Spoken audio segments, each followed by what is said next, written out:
Hello, everybody. Welcome to the Decks of the Weekend. I just returned home from Bologna, which was the first LMS, which is basically what was before the pandemic, the organized as a GP event. The main event was sealed. It had about 1,000 people, and the top 32 qualified to the Europeans tournament, which will then feed into the Pro Tour. I am already qualified to the European Championship, as well as, as you can know, don't really play much sealed or standard these days, so I focused on the side events, and I brought home, can't count right now, but that's 8 boxes of sealed product, because I grinded the whole time constructed events, and it was incredible. I had a ton of fun playing constructed. I played modern with Vivian combo. I went 3-0 twice in those double up, which were insane value. Entry fee was 25 euros, and I just went 3-0 draw, and that's a box and a half all the time. And then I also played Legacy. I played Legacy Elves. You're gonna see the video, I think today, of Legacy Elves on the channel, whereas Vivian Combo, you can find it on Sunday. So those were the two decks that I played at the side events, and I lost very little. I lost like 1 or 2 match overall in the weekend. Also played some Pauper. So yeah, it was amazing for me. I didn't really touch any limited, which I think was the main problem of the weekend. Like, they didn't have enough product because they didn't expect so many people, especially in the side events. So it was a little bit like that. I hope in the future things gonna get better. I know many people had complaints. Me personally, I had an amazing weekend. My events fired on time. I got my prize. I got my, dinner with my friends, hang out with a lot of people I've never seen in years. So that was insane for me. It was just one of the best weekend I had recently, and can't wait for it to to be the normality again.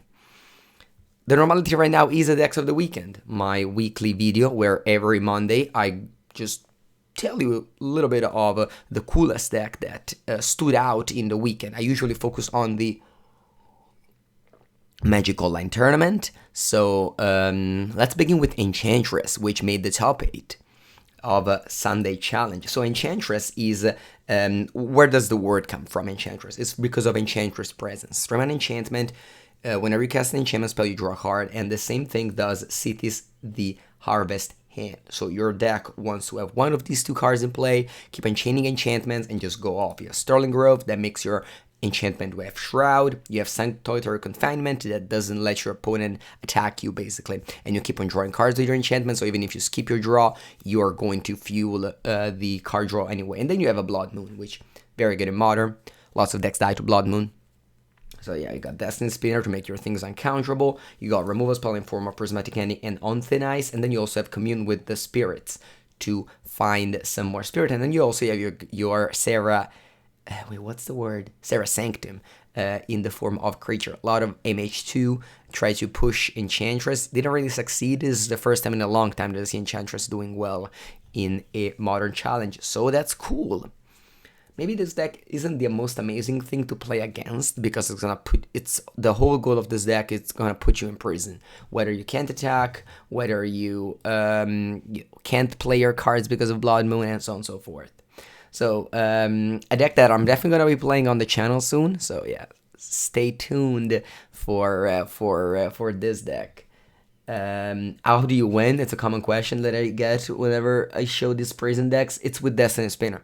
Pay 4, target land you control, become an XX Elemental with Trample and Haste, where it's the number of enchantments you control. So, you put your opponent in prison, and then with Solitary Confinement, you can't attack. It might seem like you can't attack, but you can't. You skip a draw step, you have Shrap, or damage will be dealt to you, but you actually can't attack. So you'll eventually kill your opponent with Destiny Spinner.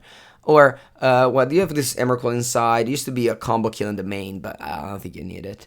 Flame Blitz is another cool card. Definitely going to bring this in against 4 color if I play against it. Alright, let's pass down to Pioneer now. I didn't play the Pioneer events this weekend, not because I don't like Pioneer. I actually had my Pioneer deck. It's Blur of Prowess. There was just no really side events of that format. Again, I was mostly focusing on the double up, so I had Legacy, Modern. I play also one Pauper with the Jeska Ephemerate that I showed on the decks of the weekend a couple of weeks ago. That one didn't go so well. That one I went to too.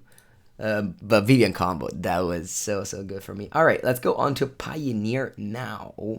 Where is it? I wanted to show you this blue-white control. People love blue-white control. Whenever I see somebody playing Pioneer, they usually just have a blue-white control deck lined up. And it was honestly, it was because this deck was cheap. Now this deck isn't cheap anymore. You have the Wandering Emperor, which is a very expensive card, especially online. 3 copies. The card is very good. Hopefully, one of these Kamigawa boxes will have one of them. And then the deck has 27 lands, 60 cards only. There's also an 80 card version, which made the final of the Saturday Challenge.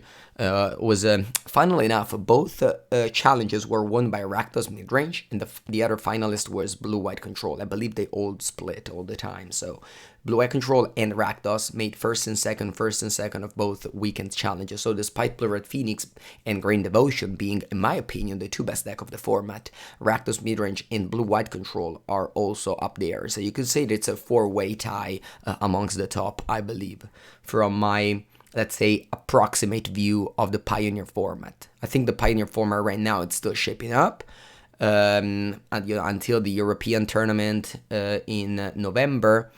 The format will always be like this sort of magical line net decking world. I believe that since Wizards quote-unquote killed competitive Magic, the metagame can't really be settled. There's not going to be professional events that will attempt to settle the metagame. So I believe right now at the top you have those 4 decks, but honestly just nobody has the answers. Okay, so this is just a control deck. Cool card, it's Censor. This is I think it's better than Jawari Disruption because very often you want to cast this on turn 2 or turn 3, and then that's it. You don't want to play a tap land in this format. You just want to play lands on tap. We're playing constructed, high power format. No tap lands are required. In Standard, sure, you can play Jawari Disruption. In Pioneer, I don't think you can. And I am happy that Censor has been chosen over Jawari. This deck was played by Harry13, which is a member of a Team TAC. They have a Patreon, and I'm sure that he posted a lot of his sideboard guides, so check him on Twitter as well. Harry13 is the name. Well, the rest of the deck is kind of a straightforward blue-white control, so not that much to talk about, but like this is the list. Like this person came second in a showcase challenge, second in a challenge a little bit afterwards, so definitely a very good list by very good players, so yeah, keep this in mind. Finally, the format I wanted to focus on was Pauper. I love Pauper, and you have, it's the second weekend in a row, I'm not joking, that Mono Blue wins the challenge. And Mono Blue also won the Paupergeddon in Pisa. Pisa Paupergeddon, Italy, had the biggest Pauper event in history. Over 340 people, I believe. It was last month. Unfortunately, I couldn't play because it was in Sweden doing commentary. But Mono Blue won the tournament, and I believe this list is slightly different. It doesn't play Ponder or Preordain. It plays all one mind. You draw 2 cards if you control a human or a non-human, and in a human you pay only 1. So you have, this is a human, this is a human, unless it's flipped, which is still a human. This is a human, and then you have the non-humans in Special Sprite, Fairy Seer, Fairy Miscreant. So you have 12 humans, 12 non-humans, and that's a very good number. Really not that many cantrips. You have Snap. In this deck, Snap is really cool because what you do is you bounce your own Spell Stutter, and you cast Spell Stutter again, because Snap's untaps 2 lands. So if you have a Spell Stutter in play, your opponent plays a 1-drop, and you have Snap. What you do is you target your Spell Stutter with Snap, you untap 2 lands, and then you cast Spell Stutter. So that's cool. Of course, also Snap can bounce a Gurma Gangler, a Mirror Enforcer, whatever you want to let you go through, and then you have Mutagenic Growth to finish them off. A couple of Force Spike. In the sideboard, stands out is the 8 Blue Elemental Blast, sorry. So 4 Hydroblast and 4 Blue Elemental Blast. Mono Red is popular. Not so good, honestly. People were so afraid of Monsters to break in the format. It didn't. Or at least until now it didn't. Maybe also because everyone is packing 6 to 8 Blue Elemental Blast.